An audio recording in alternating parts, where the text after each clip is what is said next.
시작하겠습니다. 안녕하세요. 저희는 올라이트입니다. 오늘은 여러분들에게 인권이라는 주제로 한번 이야기를 풀어나갈까 합니다. 최근 미국에서 발생한 흑인 인권 운동으로 전 세계가 아주 떠들썩했는데요. 이처럼 인권 문제는 사회적으로 그리고 세계적으로 아주 큰 이슈가 되고 있습니다. 이쯤 되면 한 가지 의문이 들기 시작합니다.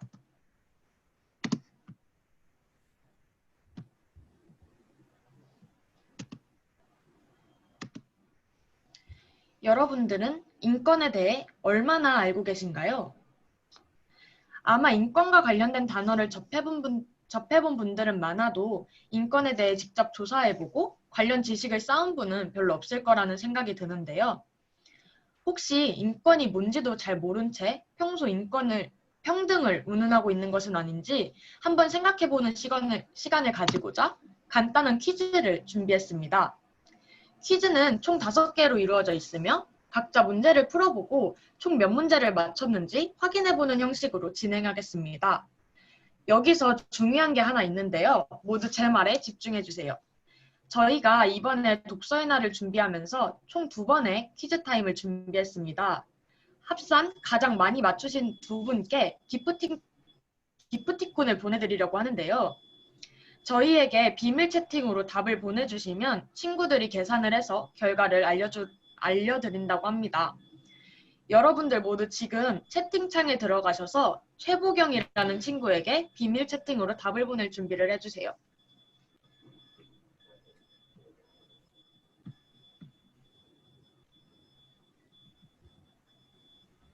그러면 바로 준비가 되셨다면 시작을 해보도록 하겠습니다. 한 문제당 10초에서 15초 정도의 시간을 드릴 텐데 생각보다 시간이 많이 충분하실 테니까 재미있게 즐겨주시면 감사하겠습니다. 타이머는 여기 화면에 보이는 제 휴대폰으로 보여드리도록 하겠습니다. 여기 앞에 화면이 나와 있는데 1번 문제입니다. 인권은 인간으로서 당연히 가지는 후천적 권리이다. 정답을 최보경 친구에게 비밀 채팅으로 보내주세요.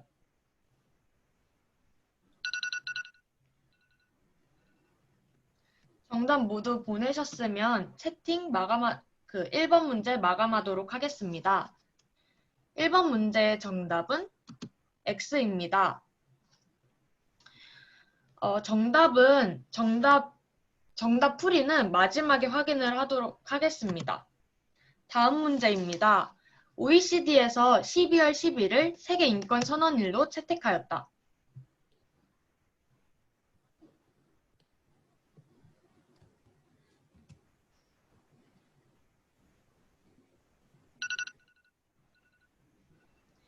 이번 문제 마감하겠습니다. 2번 문제의 정답은 X입니다. 3번 문제입니다. 다음 중 인권운동가가 아닌 인물을 골라주세요.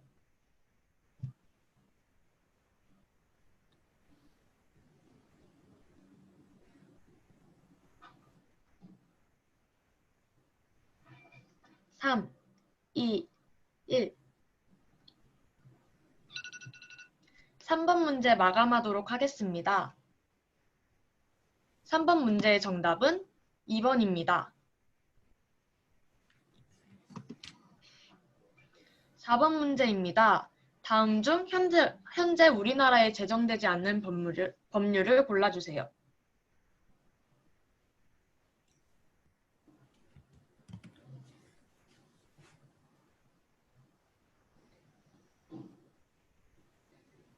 (3) 2 1 4번 문제 종료되었습니다. 4번의 정답은 3번입니다. 마지막 5번 문제입니다. 샬리의 유대인 학살 사건, 박종철 고문 치사 사건은 인권 침해의 사례이다.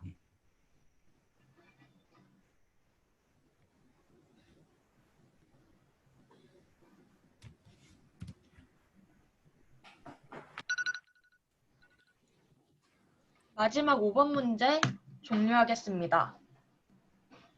5번 문제의 정답은 5입니다. 5개의 퀴즈 모두 푸셨나요? 인권에 관련한 기본적인 상식 퀴즈였기 때문에 생각보다 쉬웠다고 느꼈을지도 모르겠는데요.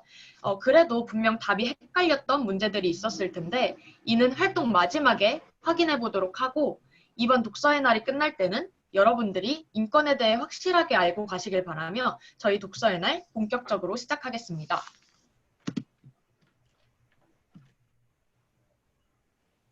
저희 프로그램은 우선 A 부분과 B 부분으로 나뉘는데요.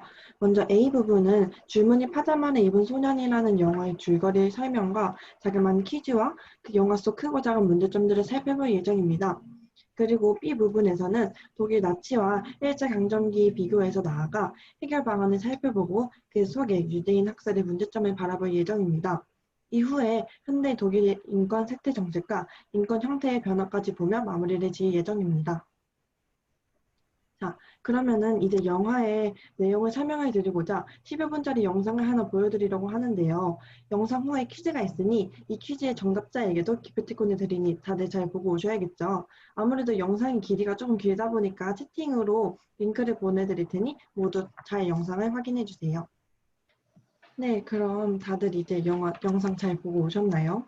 그럼 저희는 앞서 말씀드린 것처럼 이제 이 영화 내용을 바탕으로 자그마한 퀴즈를 진행해 보려고 합니다. 퀴즈는 총 5문제로 OX 문제와 서술형 문제로 구성이 되어 있습니다. 문제는 총 토너먼트 형식으로 진행이 되며 퀴즈의 정답을 아시는 분은 아까의 최보경 친구가 아닌 우리 나형준 친구에게 비밀 채팅으로 정해진 시간 안에 답안을 보내주세요. 그럼 이제 퀴즈를 시작하러 가볼까요? 첫 번째 문제입니다. 이 영화의 배경은 과연 제2차 세계대전일까요?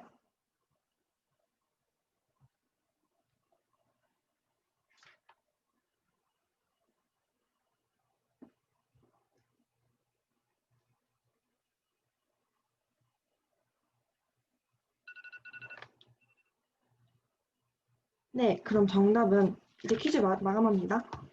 그럼 정답은 바로 O입니다. 이 영화는 제2차 세계대전 중 독일 나치스의 무자비한 유대인 수용소를 배경으로 진행이 되고 있습니다. 그럼 이제 두 번째 문제입니다. 영화 속 주인공의 이름은 과연 바르너와 시무엘일까요?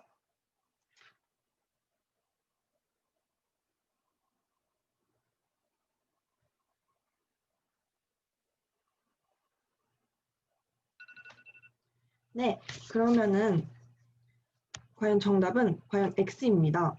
이 영화 속 독일 나치스 장교의 아들의 이름은 브루노이고 유대인 수용소에 갇힌 소년의 이름은 바로 시무엘입니다. 그럼 세 번째 문제입니다. 영화 속 브루노의 아버지의 직업은 과연 군인일까요?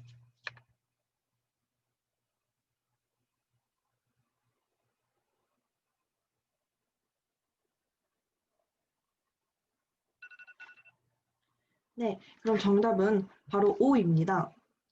이 브루노의 아버지는 유대인 수용소의 총책임자이자 수용소 선전 비디오를 만든 매우 권위주의적인 사람으로 나오게 됩니다. 네, 그럼 네 번째 문제입니다. 이 영화 속 브루노의 다리를 치료해 주었던 유대인 파벨의 직업은 삐리리이다.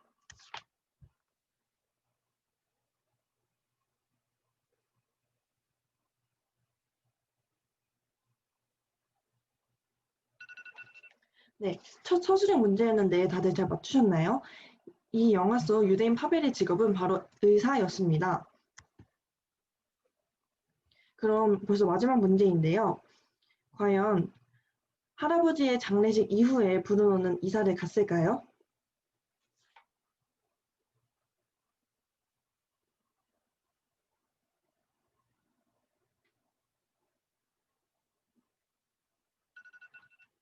네, 정답은 바로 X입니다. 이유는 즉슨 브루노의 가족은 할아버지 장례식이 아닌 바로 할머니의 장례식 이후에 이사를 가기로 결정을 하였습니다. 그러면은 영화의 이해를 조금이나마 돕기 위하여 몇 가지 퀴즈를 진행하였는데 다들 어떠셨나요? 이 영화는 제2차 세계대전 당시의 참담한 모습을 그대로 반영하여 그저 마냥 가볍게 보고 말 영화는 아니라고 생각합니다. 나치스와 유대인 간의 갈등을 큰 주제로 하여 그 안에 크고 작은 갈등들과 소년들의 진심 어린 우정 이야기가 서로 대립되어 저희들의 심금을 아주 울려주는데요. 그럼 이제 영화의 줄거리는 얼추 마무리가 된 것 같으니 그 안에 있는 여러 문제점들을 살펴보러 가보실까요?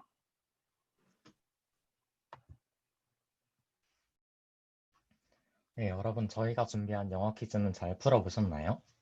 이제 저는 영화 속 인권 이야기라는 주제로 영화 줄무늬 파자마를 입은 소년에서 볼 수 있는 인권 침해 사례에 대해 설명하겠습니다. 먼저 영화의 배경이었던 아우슈비츠 수용소에서 여러 가지 인권 침해 사례를 찾을 수 있습니다.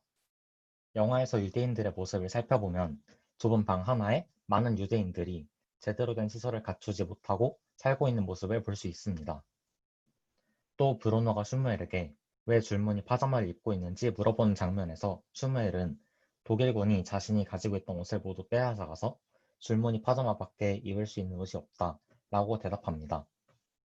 이런 장면을 통해 아우슈비츠 수용소에서는 유대인들이 적절한 의복과 주거 등의 생활 수준을 갖추지 못하게 하고 있음을 알 수 있습니다.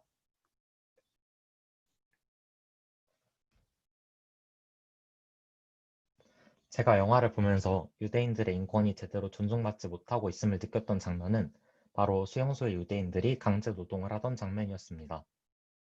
의사 출신의 노인이 독일 장교의 심부름하는 장면, 또 슈무엘이 작은 손으로 컵을 닦는 장면 모두 수용소에서 강제징용이 일어난 사례입니다.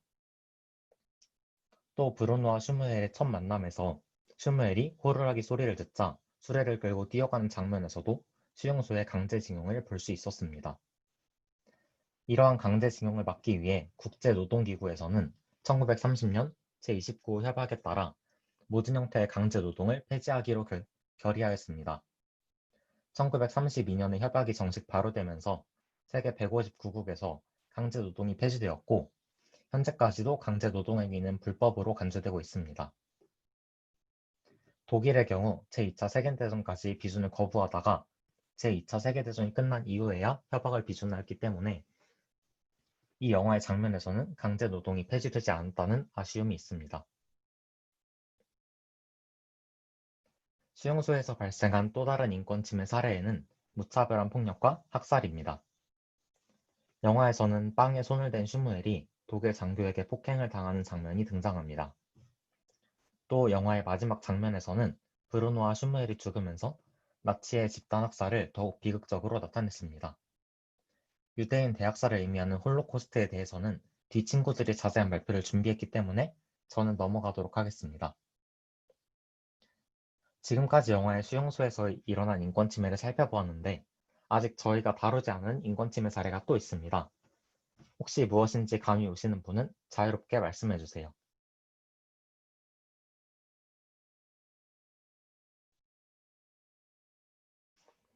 네, 없으시면 바로 넘어가도록 하겠습니다.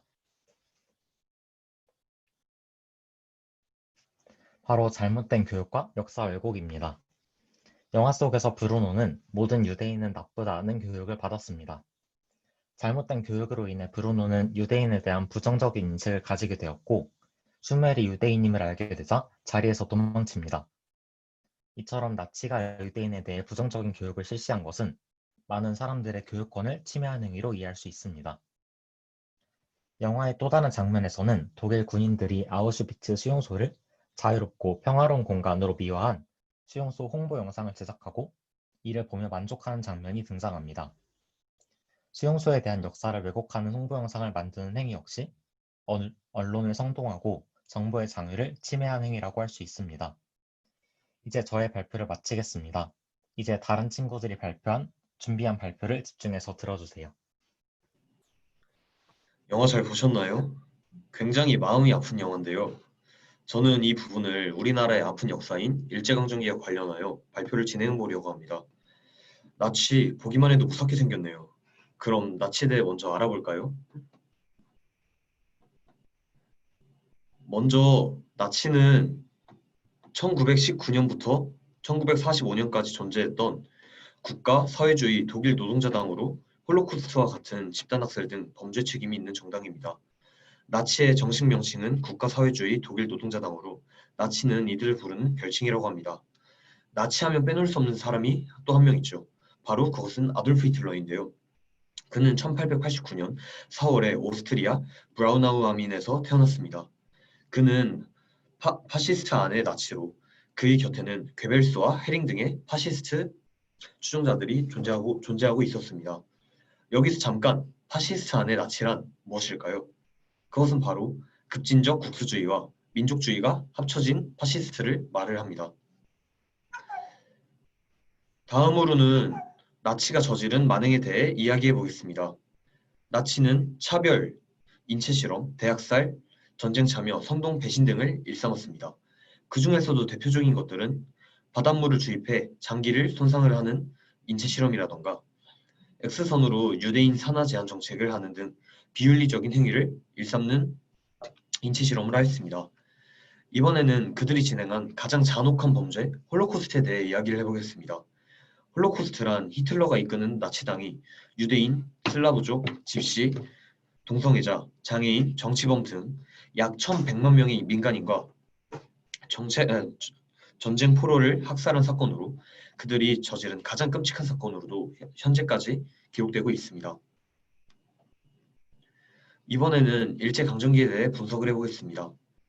일제강점기는 1910년부터 1945년 8월 15일 일본 제국의 식민지로서 일본령 조선이 존재했던 기간을 가리킵니다. 일제강점기는 한국의 역사에서 한국의 근현대사를 시대별로 나눴을 때 약 35년간 이어진 주요 시대였습니다. 여기에는 나치와는 다르게 메이지, 다이쇼, 쇼와 이렇게 총 3명의 천황으로 불리는 사람들이 통치를 하였습니다. 다음은 일제강점기의 만행에 대해 알아보겠습니다.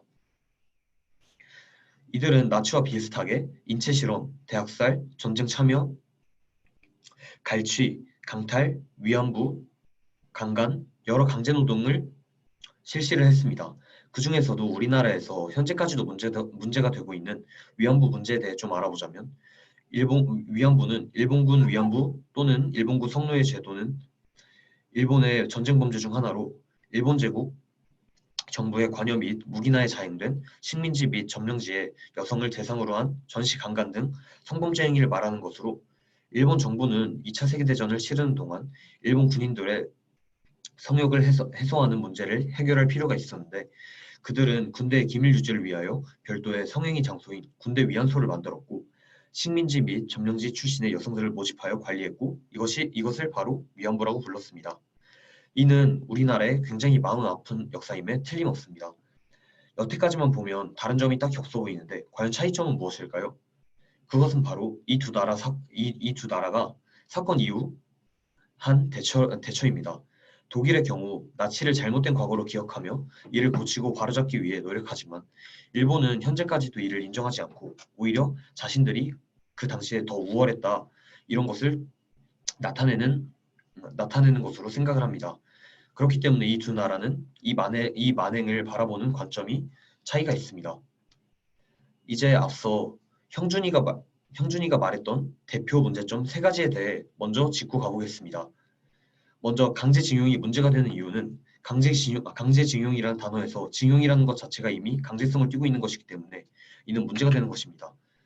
다음은 집단학살에 관해서 정의를 해드리자면 집단학살, 집단살해 또는 제노사이드는 그리스어로 민족, 종족, 인종 등을 뜻하는 제노와 살인을 뜻하는 사이드를 합친 말이며 고의적으로 혹은 제도적으로 민족, 종족, 인종, 종교, 집단의 전체나 일부를 제거하는 것으로 이는 비윤리적인 살인이므로 문제가 되는 것입니다. 마지막으로 역사 왜곡으로 보자면 역사 왜곡 경향은 정부 주도로 민족주의의 형성을 위해 왜곡된 것 혹은 현재 학계의 역사관을 비난하는 것과 과거의 역사를 왜곡하는 삐뚤어진 형태가 있습니다. 이러한 것은 국수주의, 제국주의로 빠질 위험을 만들어서 잘못된 것으로 인식되고 있습니다. 먼저 강제징용 관련 독일의 대처에 대해 이야기를 해보자면 일단 독일은 강제징용에 대해 책임을 별도로 인정을 하고 89개국 피해자들을 찾아 배상을 진행했습니다. 구체적으로 말하자면 과거 독일은 민간인 800만 명과 전쟁포로 450만 명 등 약 1200만 명의 사람들을 강제 노동에 동원을 했습니다. 그로 인해 국제적으로 많은 비난과 질타를 받았고 그래서 최근 국제사회의 책임을 인정한 독일 정부와 기업들이 50억 마르크씩 기부를 해서 기업 책임 미래 재단을 만든 후 89개국 강제 노동자 피해자 165만 명에게 43억 유로씩 지급하는 정책을 실시해 과거의 행위를 반성하는 모습을 보여주었고 그로 인해 국제사회의 역사 바로잡기의 모범적 사례가 되었으며 이를 통해 우리나라와 일본 간에 있었던 강제동원 문제도 환기시킬 수 있게 되었습니다. 마지막으로 독일의 역사 관련 정책과 교육에 대해 이야기하겠습니다. 독일은 앞서 말한 바와 같이 과거 자신들의 나치 행위를 부끄러워하고 반성하고 있습니다. 그렇기에 그들은 이를 정책적으로 정해서 교육을 실시합니다. 그들은 개방성의 원리, 개별성의 원리, 학생 관련의 원칙, 가치 관련의 원칙을 이용하여 역사 교육을 진행하고 이를 헌법으로 규정해서 나치 정권에 대해 기준을 정하고 이를 가르칩니다.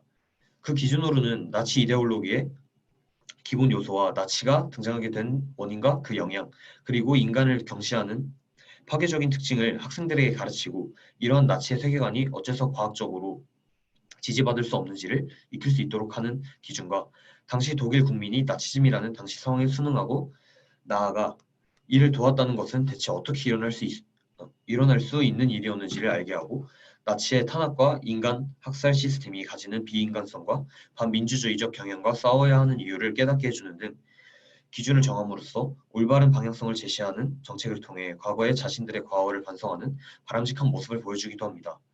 여기까지 저의 발표였고 다음은 소선 친구의 발표를 들으러 가봅시다.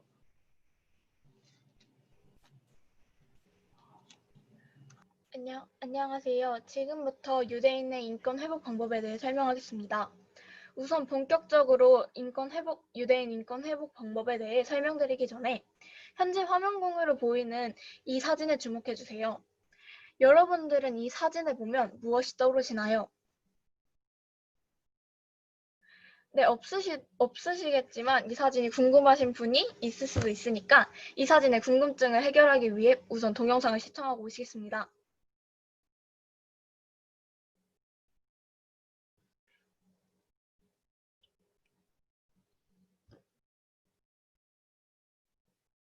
유대인이 해방된 지 올해로 75주년을 맞았습니다. 네, 내일 이스라엘 예루살렘에서는 나치의 유대인 학살 추모 행사가 열릴 예정인데요. 최근 전 세계적으로 기승을 부리는 반유대주의에 경종을 울릴 수 있을지 주목됩니다.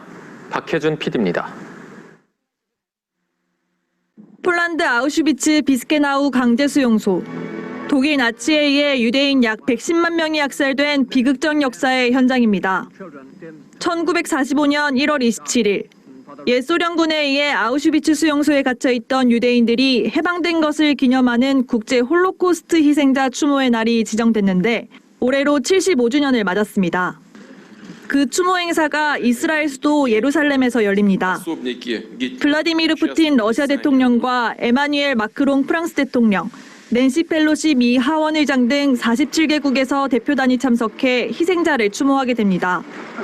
잘못된 역사에 대한 반성과 달리 지난해 12월 미국에서는 유대교의 율법 교사인 랍비의 집에 괴한이 난입해 흉기를 휘둘러 5명이 다치는 등 유대교인을 상대로 한 증오범죄가 속출하고 있습니다.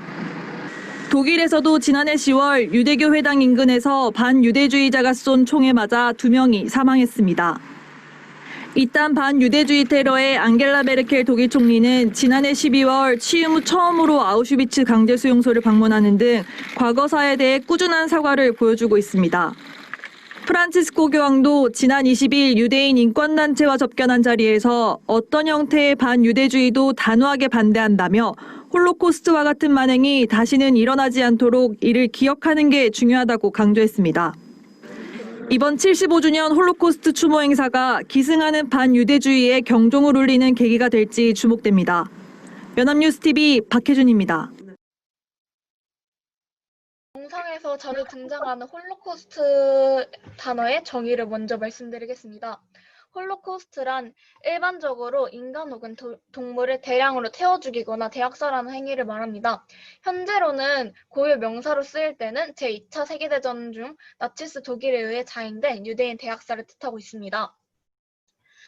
또한 이거의 예로 이 홀로코스트란 예가 유대인 학살로 많이 사용되고 있다는 것을 조금 더 알게 해드리기 위해서 예를 찾아왔는데 독일인을 상대로 실시한 역사 지식에 관한 설문조사에서 전체 응답자 중에 80%, 청소년 중에 51.4%가 홀로코스트 뜻을 알고 있다고 응답하였습니다.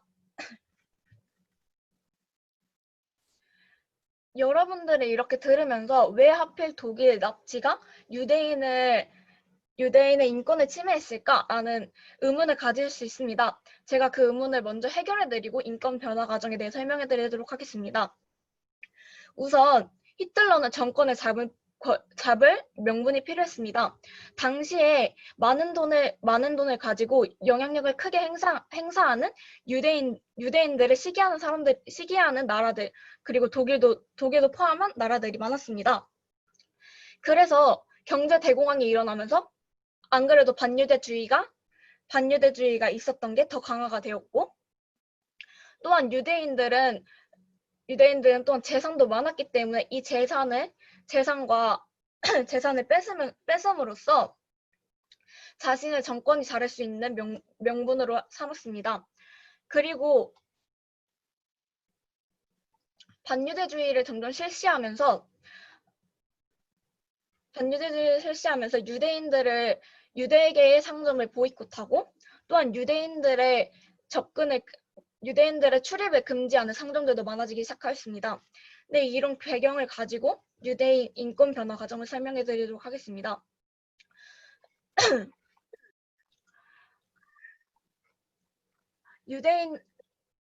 나치가 방금 말씀드렸다시피 반유대주의를 실시하면서 유대인을 없애는 정책을 도입하게 됩니다.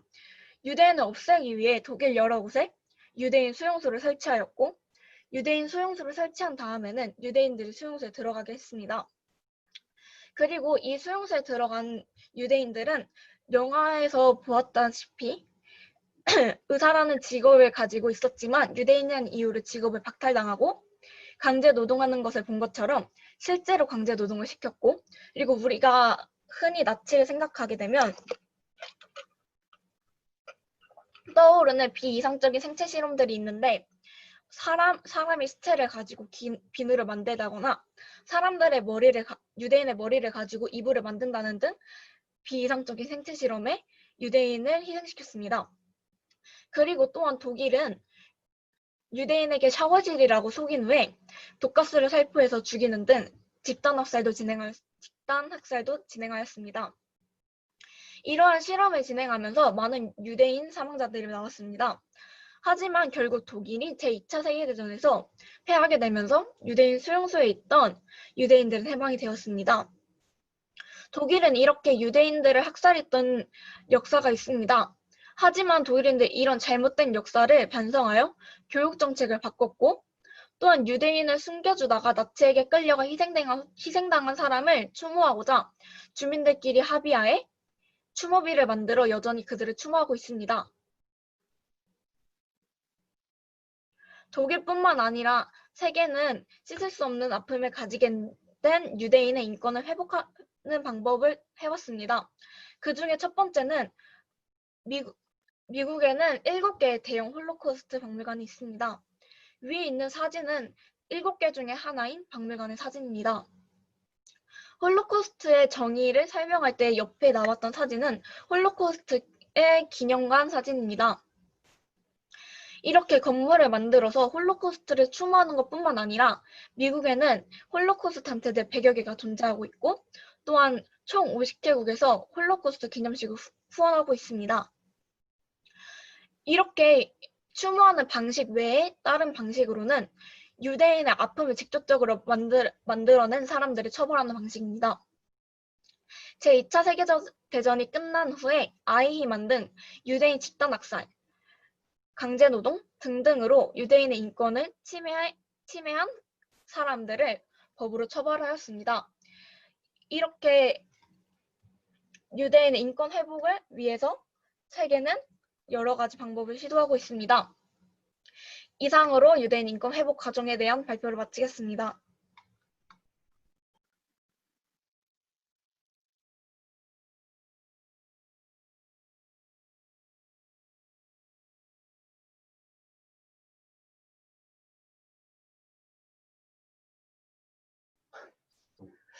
일단 저희가 지금 발표 시작한 지 벌써 50분이나 딱 지나가 버렸는데 이 항상 약간 일정한 자세로 앉아 있다 보면 약간 허리에 통증이 오거나 약간 좀 뭐 목에 통증이 올 수도 있기 때문에 간단하게 뭐 스트레칭이라도 한번 하고 다시 한번 스타트하는 리프레시하는 시간 갖도록 하겠습니다.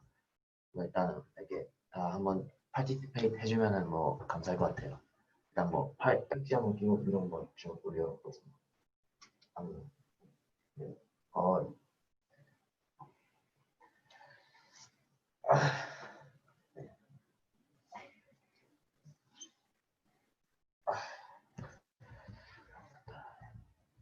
네, 그러면 이제 발표 한번 시작해 보도록 하겠습니다. 일단 안녕하세요. 저는 현대 독일의 권리에 대해서 발표할 이준석입니다. 일단 독일 국가 내의 인권에 대해서도 제가 발표를 할 거지만 약간 대외적이고 약간 좀 전 세계의 인권을 증진시키려고 노력하는 독일의 여러 가지 정책들에 대해서 한번 설명을 해보겠습니다. 우선 독일의 인권의 기본 베이스를 잡고 있는 두 단체에 대해서 소개를 해보도록 할 텐데요. 첫 번째 단체는 우리에게 굉장히 친숙한 국제연합기구 유엔입니다. 독일은 유엔 헌장과 세계 인권 선언을 토대로 인권 보호를 위한 포괄적인 조약 체계 아래에서 유엔이 정한 모든 주요 인권 협약 및 추가 의정서에 서명한 국가로서 협약에 의한 의무사항의 이행에 관한 보고서를 관련 위원회들에게 정기적으로 제출하고 있는 조약 서명국입니다. 이러한 전 세계적인 합의와 협약들이 독일 인권의 중심을 잡아주는 탄탄한 기둥이 되고 있습니다. 두 번째로 제가 소개할 단체는 바로 독일 인권연구소인데요.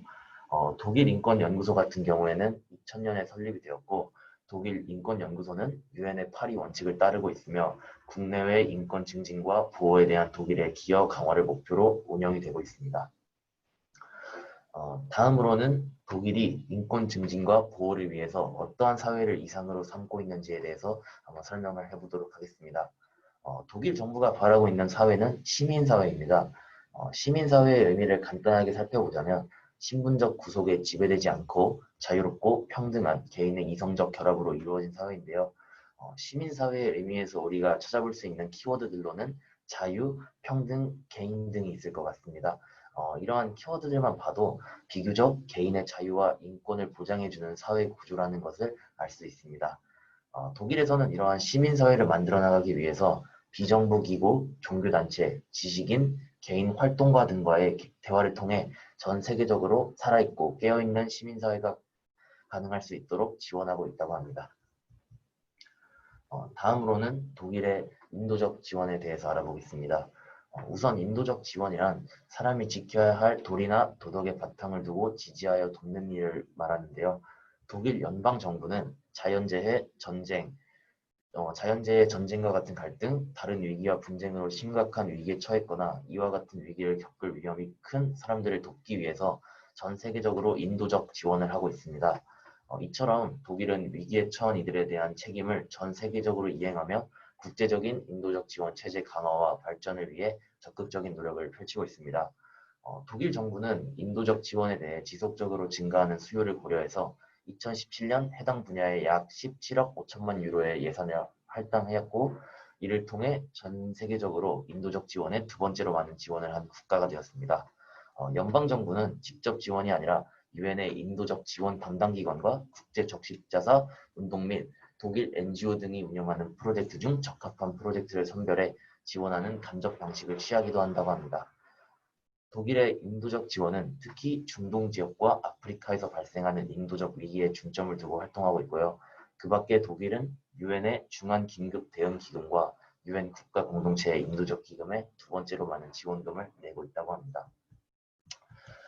마지막으로 이번 주제는 약간 저희의 생활과도 조금 더 긴밀한 연관성이 있을 수 있다고 생각하는데 작년에도 여러 가지 사건이 있었고 온라인상이나 넷상에서 사이버 폭력이나 악플들로 인해서 굉장히 많은 사람이 스트레스를 받아가고 진짜 오프라인 현실 세계에서 하는 것보다 어떻게 보면 더 큰 타격을 줄 수 있는 게 온라인상에서의 폭력과 인권 훼손이라고 생각을 하는데 이러한 것을 방지하기 위해서 2013년과 2014년 유엔 총회는 독일이 주도한 디지털 시대의 사생활 권리 결의안을 채택했습니다. 당시 독일은 오프라인과 마찬가지로 온라인 공간에서도 인권을 보호해야 한다는 입장을 밝혔고요.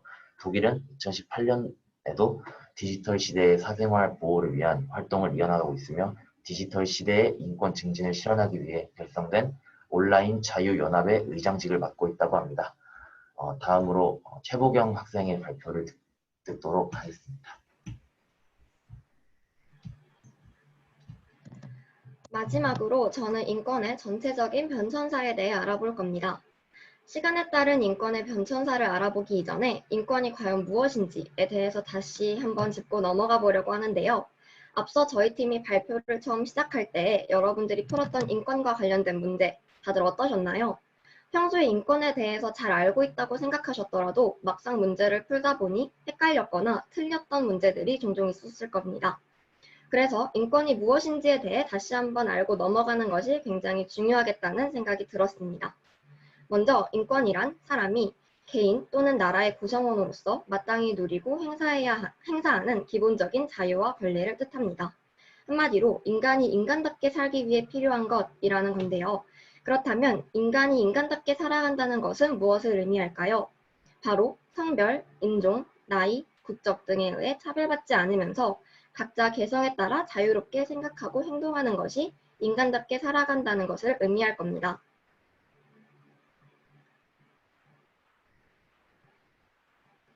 또한 인권은 인간이기에 가지는 자연적이고 양도 불가능하며 신성 불가침한 권리입니다. 이러한 인권은 인간이 태어나면서부터 하늘이 부여해준 권리라는 뜻에서 천부인권이라고도 부릅니다. 또 국가의 법으로 보장되기 이전에 자연적으로 이미 주어진 권리라는 의미로 자연권이라고도 불리는데요. 여기까지 인권에 대한 기본적인 특성에 대해 살펴보았으니 이제부터 인권의 변천사에 대해 소개해 보도록 하겠습니다. 제가 준비한 인권의 변천사는 총 4가지 단계로 나뉠 수 있습니다. 1단계는 자유권적 기본권입니다. 자유권적 기본권이란 말 그대로 국민이 국가의 권력이나 부당한 간섭으로부터 자유로울 수 있는 권리를 의미합니다. 이러한 자유권적 기본권은 절대적인 권력을 가진 왕과 소수의 귀족들만이 정치에 참여하고 연쇄의 특권을 누리고 살았으며 시민들은 정치에 참여치 못하고 무거운 세금에 시달려야만 했던 그때 당시의 시대적인 상황을 배경으로 등장하게 된 권리입니다.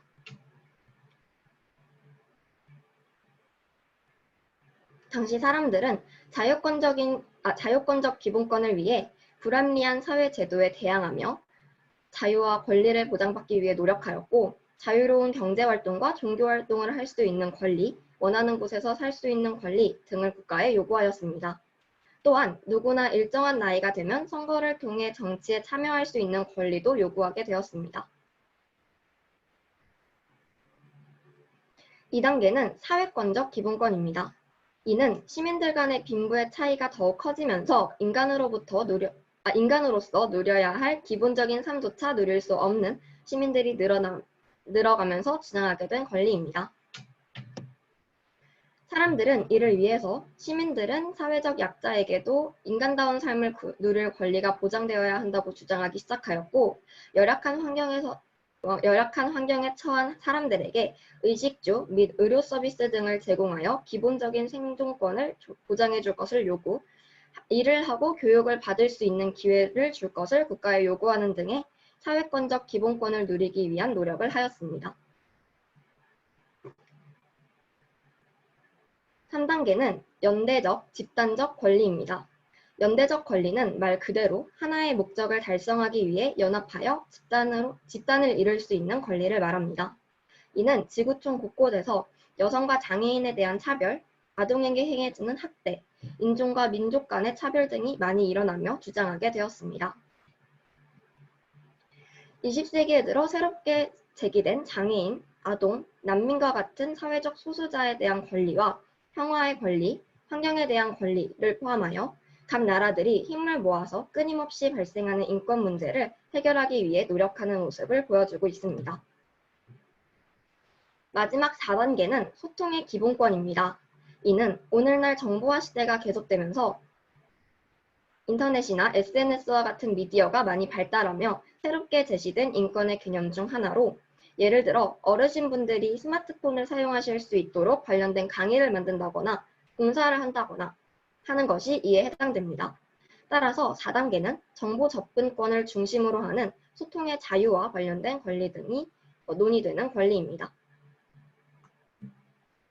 마지막으로 문서로 인권의 발달 과정을 간단하게 살펴본 후 마치려고 하는데요. 여러 가지 사건을 고를 수 있었겠지만 저는 가장 중요하다고 생각되는 3가지 문서를 가지고 와봤습니다. 먼저 1789년 프랑스 인권선언의 제1조에는 모든 인간은 태어나면서부터 자유롭고 평등한 권리를 가진다라고 명시가 되어 있고, 나아가 1919년 독일 바이마르 헌법의 제51조에는 경제생활의 질서는 모든 사람에게 인간다운 생활을 보장하며 경제의 원칙에 적합해야 한다라고 명시하고 있습니다. 마지막으로 2006년 장애인 권리협약의 제17조를 보면 모든 장애인은 다른 사람과 동등하게 신체적, 정신적인 존엄성을 존중받을 권리를 가진다고 명시되어 있습니다. 이 3가지 문서를 보면 알 수 있듯이 맨 처음 프랑스 인권에서는 인간이 가지는 자유, 평등에 대한 아주 기본적인 권리를 다루고 있고, 시간이 지남에 따라 빈부격차로 인해 소외받는 사람들이 생겨나면서 그들의 생활도 보장하며 모든 인간이 인간답게 살 수 있도록 하자를 주장하고 있습니다. 마지막 장애인 권리 협약으로는 여성과 장애인에 대한 차별, 아동학대, 인종과 민족 간의 차이를 줄이려는 노력을 했다는 것도 볼 수 있습니다. 이상으로 인권의 변천사 설명을 마치겠습니다. 이렇게 저희가 준비한 독서의 날은 모두 끝이 났는데요. 아까 독서의 날을 시작할 때 퀴즈 풀었던 거 기억하시나요? 그때 답을 안 맞춰봤는데 지금 이제 답을 맞춰보는 시간을 가지도록 하겠습니다. 인권에 관한 기본적인 문제지만 기본적인 문제이기 때문에 중요하다고 생각하여 지금도 한번 확인해 보려고 합니다. 퀴즈에 대한 설명이 끝난 후에는 퀴즈를 제일 많이 맞춰 기프티콘을 받을 분은 알려드릴 테니까 마지막까지 집중해 주세요. 첫 번째 문제의 정답은 X였습니다. 인권은 사람이 개인 또는 나라의 구성원으로서 마땅히 누리고 행사하는 기본적인 자유와 권리로 후천적인 권리가 아닌 기본적인 권리입니다. 모든 사람은 태어날 때부터 인권을 존중받을 권리를 갖습니다. 두 번째 문제의 정답은 X였습니다. 세계 인권 선언을 채택한 날을 기념해 1950년 제5차 유엔 총회에서 12월 11일 세계 인권 선언일로 선포했으며 유엔 회원국들은 정부 주관으로 이 날을 기념하고 있습니다. 세 번째 문제의 정답은 2번이었습니다. 안창호는 독립협회, 신민회, 흥사단 등에서 활발하게 독립운동활동을 주도한 독립운동가입니다. 네 번째 문제의 정답은 3번이었습니다. 국가인권위원회가 국회에 평등법 제정을 요구했으나 아직까지 평등법 발의가 통과되지는 못하고 있습니다.